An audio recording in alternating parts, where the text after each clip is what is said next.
por escrito. Por escrito. Radio Anáhuac 1670 AM.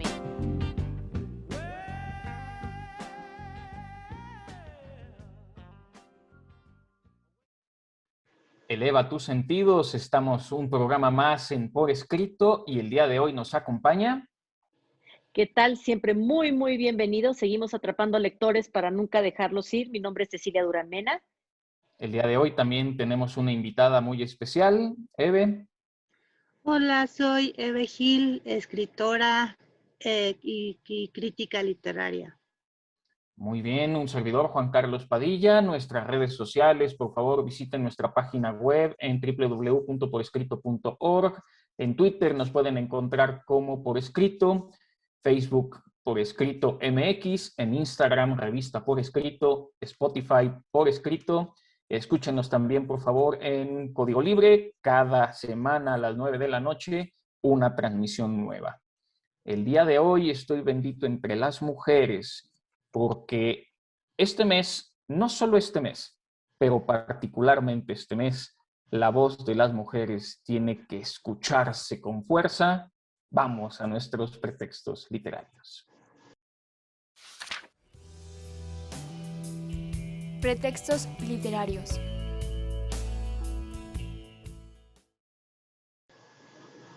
Mi querida Ceci, ¿cuál es el pretexto literario del día de hoy? Ay, mi querido Juan Carlos, nada más de escucharte en la presentación se me puso la piel chinita y es que hoy vamos a hablar de esto que Eve Gil llamó evaporadas.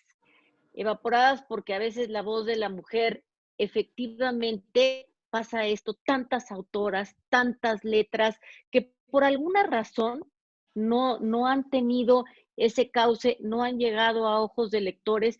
Y como bien dice Eve en el primer texto de este libro, no es en muchos casos que queramos victimizarlas, porque eso sería hacer un terrible juicio de su trabajo. Al contrario, es hablar de ellas para que pasemos los ojos por esos textos y que por fin puedan ser conocidas y por fin se cierre este círculo que tiene que haber entre el que escribe, la que escribe y sus lectores. De eso vamos a hablar el día de hoy, mi querido. Vamos a hablar de las mujeres anónimas en la literatura, de las mujeres ignoradas o, como bien dice Eve Gil, de las mujeres evaporadas. Y por eso viene Eve Gil el día de hoy con nosotros. Eve. Hola, buenos días. Un poquito Cuéntanos, de manera Eve, general. Eso. ¿Sí? Bueno, yo soy Eve Gil, soy escritora, periodista cultural, crítica literaria. Pues el día de hoy vamos a hablar de mi libro Evaporadas, publicado en coedición por Nitropress y la Universidad Autónoma de Sinaloa, en el que reúno la semblanza de algunas autoras, unas conocidas, otras nada conocidas, que tienen en común haber llevado vidas tormentosas que no les impidieron escribir una excelente literatura.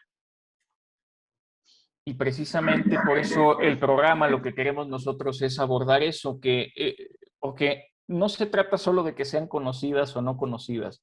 Como Sí. profesor universitario, a mí me gusta explicar que pensamiento y lenguaje están vinculados. Y bueno, la literatura ha sido preponderantemente masculina en la historia de la literatura, pero siempre hay estas voces femeninas que nos permiten ver un mundo desde la cabeza de una mujer en cualquiera de sus épocas, y esto, leerlo en ojos contemporáneos o en ojos de la antigüedad, nos permite adentrarnos a una manera muy diferente y muy buena de ver las cosas. ¿O no lo crees así, Ceci? Sin duda, Juan Carlos, yo creo que entrar en la cabeza de una mujer que es creadora es entrar como a una especie de taller en donde vamos a ver cuáles son los engranes que las llevaron a poner en un texto determinadas letras. Algunas que fueron tachadas pues como locas, otras como insanas, otras como ignoradas totalmente. ¿Qué fue lo que las llevó? víctimas de su tiempo, por favor no, porque eso es algo que a mí me gusta mucho, porque verlas como víctimas sería como desvalorizarlas, y realmente no. Hay textos magníficos, geniales, que escribieron estas mujeres y que es preciso conocer. Por eso este libro que escribió Eve a mí me pareció muy, muy lindo. ¿Qué te llevó, Eve, a fijar tu atención en estas evaporadas? Bueno, en realidad, yo desde la universidad me propuse escribir sobre mujeres. Fue algo que nació un poco como coincidencia, porque cuando yo estaba en la universidad yo no me asumía como feminista. Ahora sí, pero en la universidad no tenía yo mucha noción de lo que era el feminismo. Pero lo que sí noté y me brincó inmediatamente cuando me entregaron mi programa de estudios fue darme cuenta de que no había mujeres, salvo Sor Juana Inés de la Cruz. Yo estudié letras hispánicas. Salvo Sor Juana Inés de la Cruz, era la única mujer que estaba. Ni siquiera estaban Elena Garro o Rosario Castellanos, que son casi como canónicas.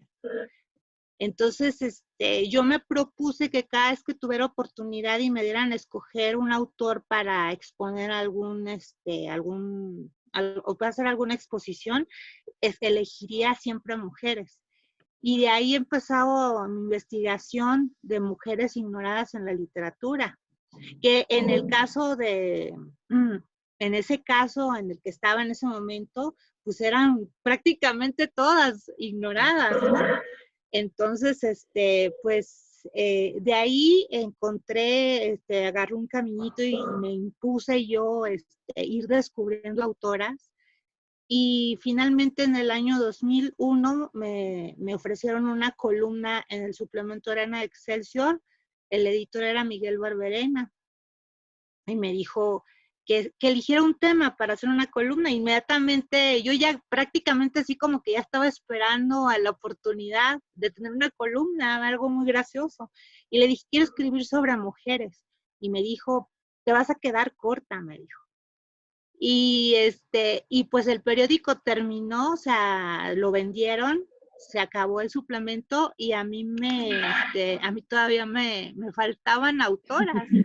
Y hasta la fecha siguen surgiendo, siguen saliendo autoras antiguas. O sea, no digo tanto de las nuevas voces, sino de las autoras de la antigüedad, ¿no? Hablando precisamente de la antigüedad, hay el primer texto que parece que se conoce sobre una mujer, que está firmado por una mujer, sería el de Enheduana o Enheduana en la antigua Mesopotamia. Y esto es bien interesante porque hay varios mitos que desgraciadamente están presentes en la actualidad sobre la razón por la que pues, las mujeres no son pues, leídas sobre todo.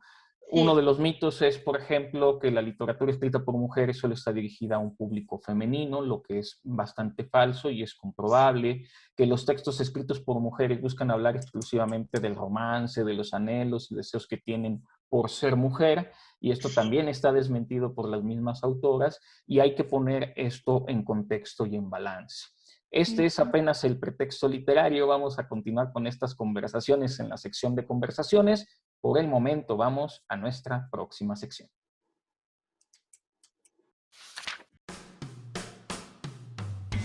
Autor desconocido.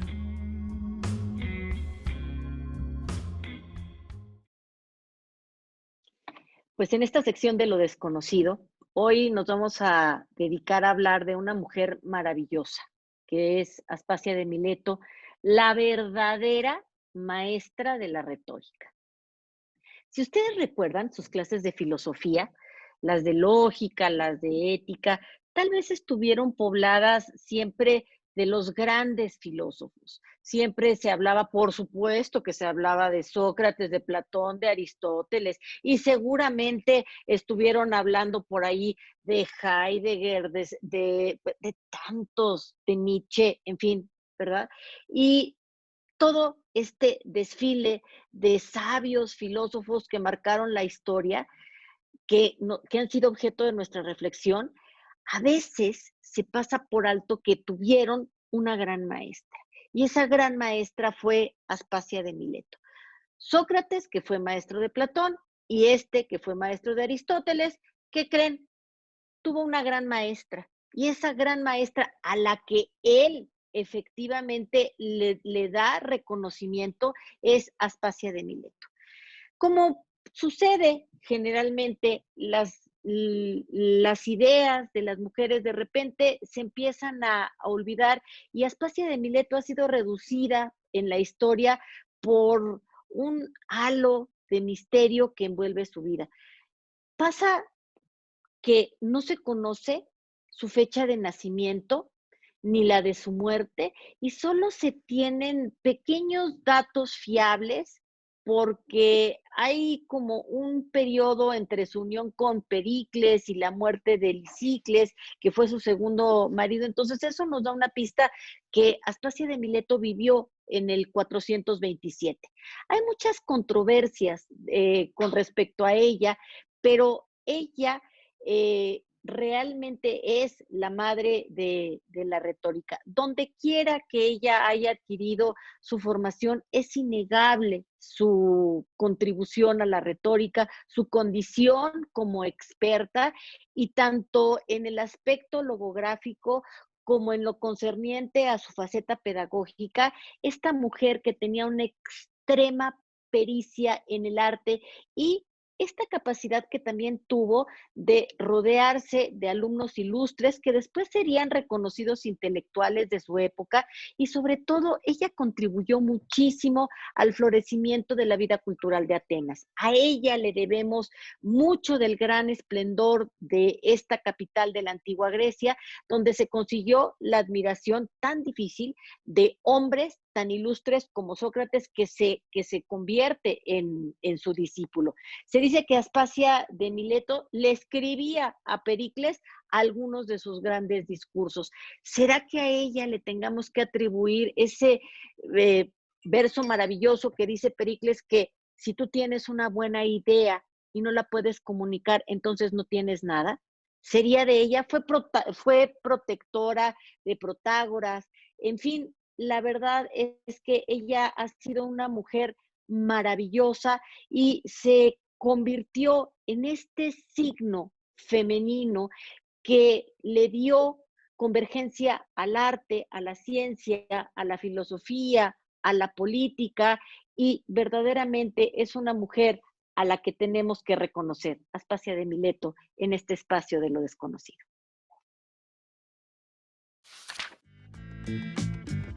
Conversaciones.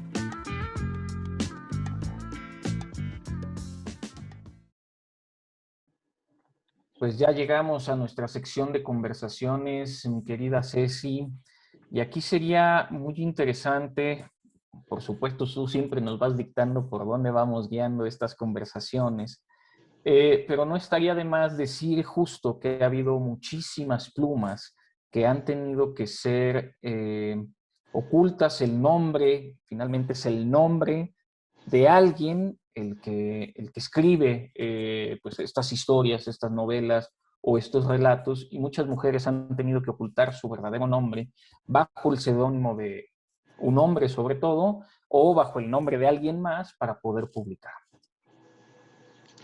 George Sand, por ejemplo, esta mujer que no solamente se tuvo que esconder detrás del nombre de un hombre, sino que se tuvo que vestir de hombre para poder estar viviendo esta dualidad de poder dar a conocer sus letras. De hecho, fíjate, Sor Juana, qué chistoso, Sor Juana tuvo que decidir entre parecer hombre o irse de monja, y decidió irse de monja, ya te podrás imaginar. Y hablar de estas mujeres a las que les ha costado trabajo, a las que han llevado su lucha, me hace pensar también en Eve, porque Eve Gil, que ha escrito mucho, y ha escrito mucho sobre mujeres, también ha tenido su largo camino para estar luchando, para dar a conocer la pluma, porque pareciera, como dijo Eve en la primera sección de pretextos, que cuando nosotros nos enfrentamos a un programa en el que vamos a hablar de literatura de cualquier época, las mujeres no somos tan leídas y habría que empezar, como bien dijiste en este momento, a desempolvarlas y a ponerlas en la palestra para que la gente lo lea, porque hay cosas interesantísimas. Elena Garro, por ejemplo. Elena Garro, incluso a pesar de lo controvertido de que es ella que fue ella como persona, Octavio Paz dijo que una de los autores más lúcidos que tenemos en México es ella, y fue súper ignorada. Habría que pasar los ojos por Elena Garro. Y por tantas otras, ¿no crees, Eve? ¿A ti cuál te gusta? ¿Con cuál te gustaría empezar? De las que incluidas en mi libro, Sí.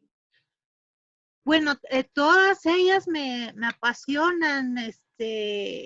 Yo tengo un libro previo a este que se llama La nueva ciudad de las damas, en la que son autoras canónicas, o sea, son autoras que son muy reconocidas y muy leídas. Es como esta es la cara B de aquel libro, y sin embargo, este tuvo mucho más éxito que La nueva ciudad de las damas. Como que esto de descubrir autoras nuevas o la historia que traen ellas cargando, como que le llama más la atención a los lectores. Es más dramático el asunto de estas autoras. Y pues todas ellas a mí me fascinan. Entre ellas están varias que yo me siento muy identificada con ellas por alguna u otra razón. Por ejemplo, hay una autora que me encanta, que es Dorothy Parker, que es una cuentista genial, y ella fue alcoholiquísima, o sea, ella pues murió alcoholizada. Pero lo que me gusta de ella es que ella venía de una familia sumamente prestigiosa, de alcurnia, que eran los Rothschild, y se casó con un señor Parker, y ella conservó mejor el apellido del esposo. Y ella, de hecho, se desprendió de su familia, que eran multimillonarios, y vivió su vida como de lumpen, ¿no? O sea, ese aspecto me gusta mucho de ella. Ella fue guionista, ella hizo guiones para películas, ella escribió el guión de la película Nace una estrella. Lo escribió entre ella y su esposo Parker, se apellidaba él, no recuerdo su nombre de pila. Escribieron este guión que recientemente se hizo una nueva versión con Lady Gaga. La historia es básicamente la misma que escribió Dorothy Parker. Y sin embargo, a pesar de este genio, esta mujer que escribió unos cuentos con un humor súper negro y que realmente ella habló sobre el papel de las mujeres en una época en la que eran prácticamente ignoradas. Estoy hablando en los tiempos de la Segunda Guerra Mundial, más o menos, de estas mujeres que esperaban a sus esposos que regresaran de la guerra, que lo hace con un humor negro, lo hace sin ningún dramatismo. Pues a mí me encanta esa manera de ver la vida que tenía ella, ¿no? Estamos en una nueva época en la que podemos decir que hay más lectores interesados, más lectoras interesadas en las mismas historias femeninas. Este detalle que comentas, que Dorothy Parker adopta el nombre del marido, es algo que aquí en México, de hecho, hasta hace no demasiado, todavía se usaba.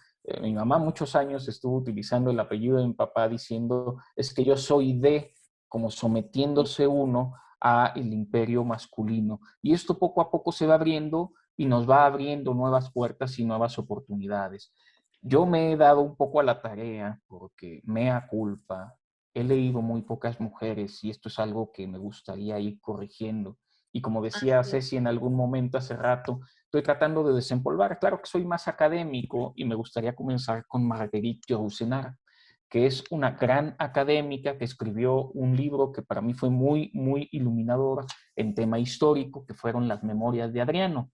Aunque el personaje es masculino, sí. Adriano es un emperador que además estuvo muy asociado con la literatura y con las artes. Pero no sé, Cecilia, ¿con quién continuamos?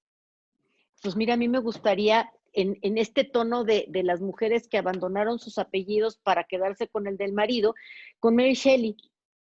Mary Shelley casada con un poeta muy, muy atormentado, con muy buenas amistades, porque fue amiga de Lord Byron, en fin, que nos deja, ustedes saben que para mí Mary Shelley es entrañable, pero nos deja yo creo que uno de los monstruos más maravillosos que hemos tenido y uno de los monstruos que uno podría abrazar verdaderamente y otro de los monstruos que uno podría odiar así, pero con gran pasión. Y estoy hablando de Frankenstein, estoy hablando de la ternura de ese monstruo que nos debiera de dar miedo y de la repulsión que nos da el doctor por el abandono típico que de repente podemos ver que hay hacia la creación. Entonces, para mí, Mary Shelley me parece que es una de las plumas, claro, ahora ya más reconocida, pero que tuvo que batallar muchísimo para ser publicada. De hecho, tuvo que publicarse al principio como M. Shelley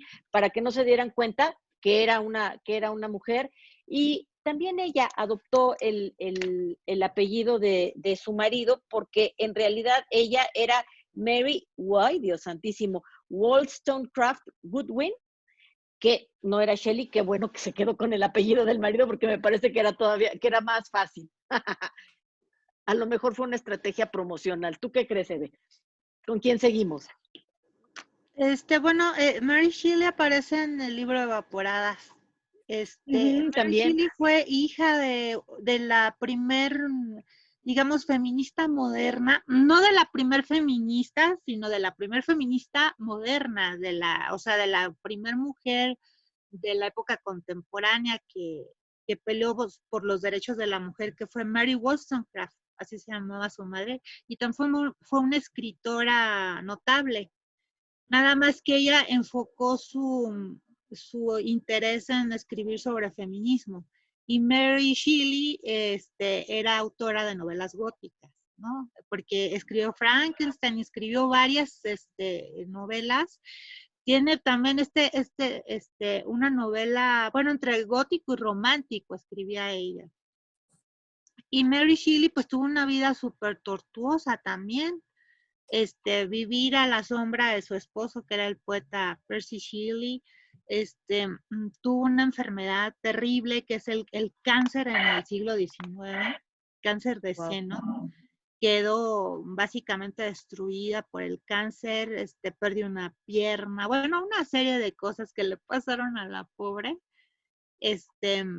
Tuvo una vida muy, muy terrible, pues Percy era un poquito infiel, vamos a decirlo de alguna manera. Y bueno, de hecho él era casado cuando ella se enamora de él y ahí se desató un terrible escándalo, ¿no?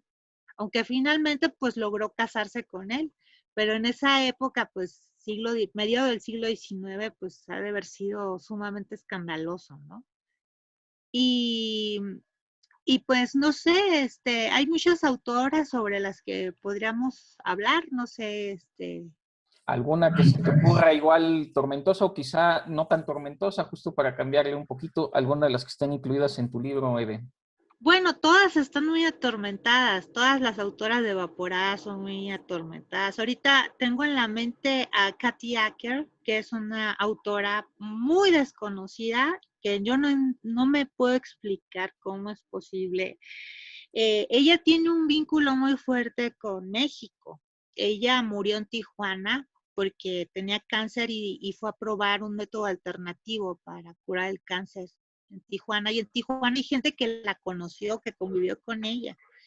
Ella era una mujer totalmente fuera del establishment, tuvo una infancia terrible, tuvo abuso sexual, eh, eh, empezó precozmente su vida amorosa, era performancera, llegó a hacer películas pornográficas como actriz, pero bueno, más allá de toda esta parafernalia que la rodea, que era una mujer tatuada y con piercings, antes de que esto fuera una moda, sus novelas, que tiene una novela que la acaban de reeditar, que es muy fácil de conseguir, que se llama Aborto en la Escuela, Sus novelas son experimentales, son maravillosas. Yo me quedé deslumbrada cuando leí a Kathy Acker, una autora norteamericana.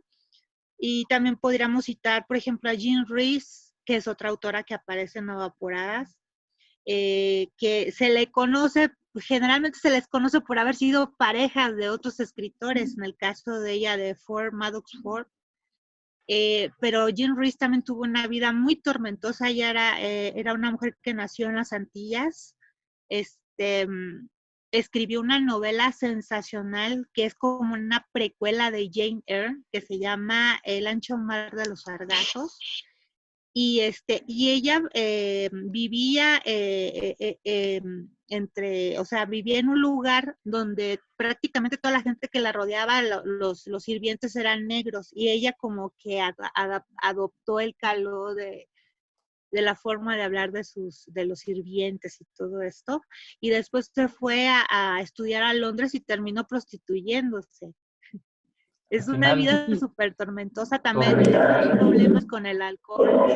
En todo el boom latinoamericano, cómo también se da esta situación en la que las escritoras también, primero, o bueno, quizá por admiración también hacia los autores, empiezan a relacionar y hasta a producir algunos escándalos, ¿no? Dios nos hace y ellos se juntan, ¿no? Dice por ahí. En fin, para un poquito continuar y ya empezar un poquito con el tema de las recomendaciones, a mí me gustaría traer a colación, no está Raúl el día de hoy, pero una de las autoras que sí he leído, leí solo un relato que se llama justo El relato de Ursula K. Le Guin. Ella es más conocida por sus historias de Terramar. Falleció, creo, recientemente, hace un par de años. Una autora también, una buena pluma en el tema de fantasía, de distopías, que también se metía mucho en el mundo académico. Creo que vale la pena recomendar a estas autoras, animarnos a leer. Si nos metemos en la cabeza de una mujer a través de lo que escribe, vamos a ampliar nuestro mundo. Y esto nos hace muchísima falta el día de hoy. ¿No lo crees así? Sin duda. Y fíjate que leer también autoras mexicanas es imprescindible. Hay una anécdota que se cuenta de Inés Arredondo. Inés Arredondo tiene una pluma magnífica, preciosa, y ella estaba casada con Tomás Segovia.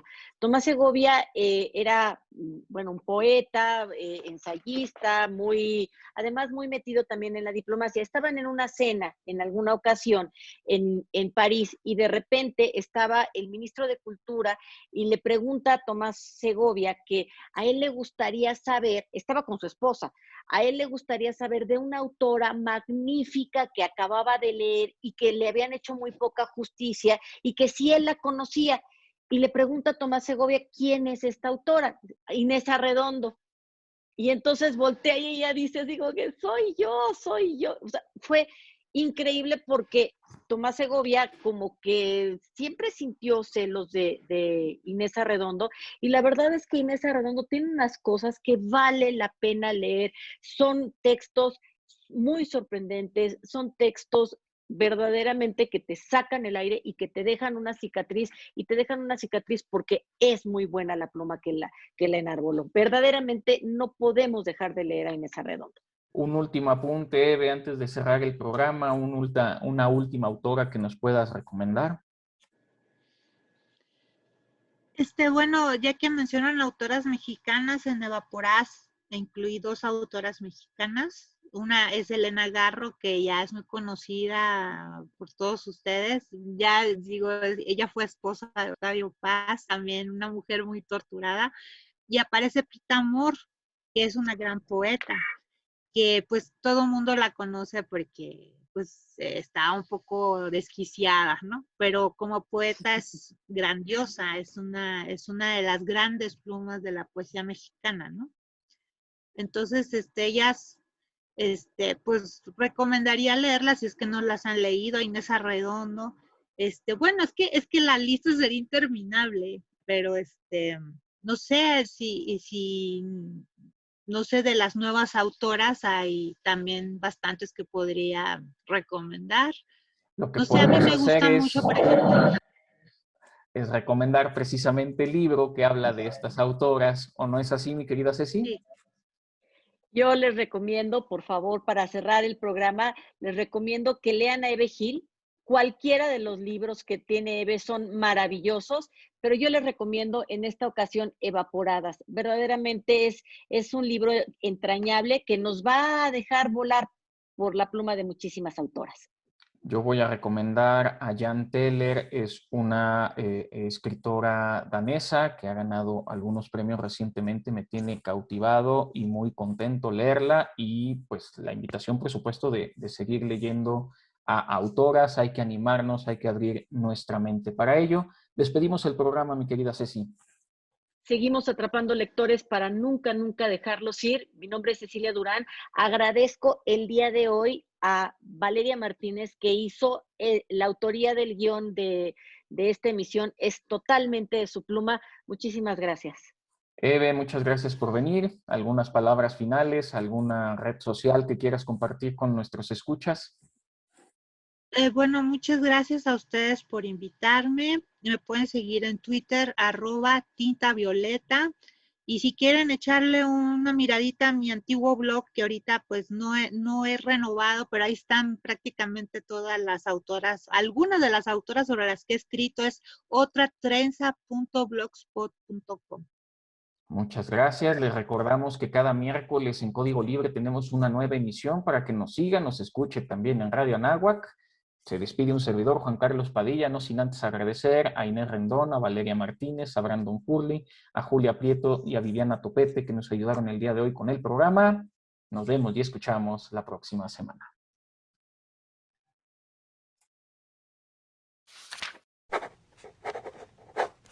Ultimátum. Escribid, mujeres, escribid, que durante siglos se nos fue negado. Virginia Woolf. A mí me gusta contar. La verdad es que lo supe desde muy chica, y durante muchos años mis herramientas fueron los números. Pensaba que contar era 1, 2, 3, 4, 5. Y con estas herramientas construí castillos hermosos, grandes verdaderamente, pero se derrumbaron. Luego entendí que contar también podía ser había una vez. Y me refugié en la belleza de las letras, en la maravilla de las palabras. Me gusta platicar y por eso también las uso muchísimo. He disfrutado mucho de acomodar letras, de narrar historias. Siento una gran satisfacción al hacerlo. Me parece que al escribir, al hablar, al leer, estoy tomando el timón de mi vida y le estoy dando dirección.